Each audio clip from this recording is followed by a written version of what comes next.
Si vous êtes nouveau sur la chaîne, n'oubliez pas de vous abonner et d'activer la cloche de notification. On commence. Pendant de longues semaines, un combat entre Deontay Wilder et Francis Ngannou ressemblait à une évidence. Mais après la grosse défaite de l'Américain, les plans pourraient évoluer. Le clan du Predator a été réactif, avec un projet XXL dans le noble art. L'année 2023 arrive à son terme, et même s'il n'a combattu qu'une seule fois, Francis Ngannou restera comme l'un des grands vainqueurs dans le monde des sports de combat.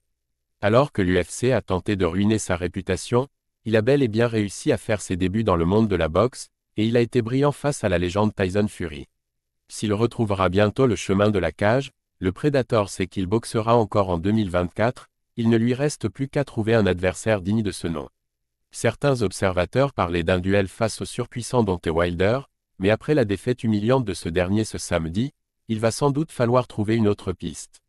Le manager du Camerounais s'est exprimé sur Twitter. Francis Ngannou contre Anthony Joshua en Afrique. On peut dire sans prendre de risque que Francis doit être classé plus haut.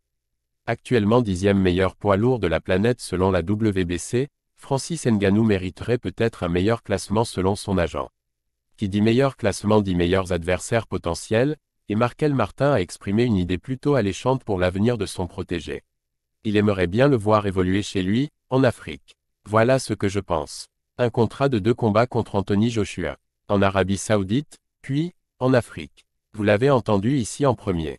Deontay Wilder hors course, la meilleure option pour Francis Ngannou s'appelle Anthony Joshua, et ça tombe bien, l'entourage de l'Anglais serait plutôt chaud pour organiser ce choc. Côté Predator, on aimerait un contrat de 2 combats, dont un en Afrique. Après le « Rumble in the Jungle » qui a fait de Mohamed Ali une légende, pourquoi pas remettre ça avec une version moderne? Francis Ngannou a toujours exprimé son rêve de combattre en Afrique. S'il ne le fera sans doute pas en MMA, le monde de la boxe pourrait lui offrir cette possibilité. Anthony Joshua pourrait se laisser convaincre avec un bon salaire.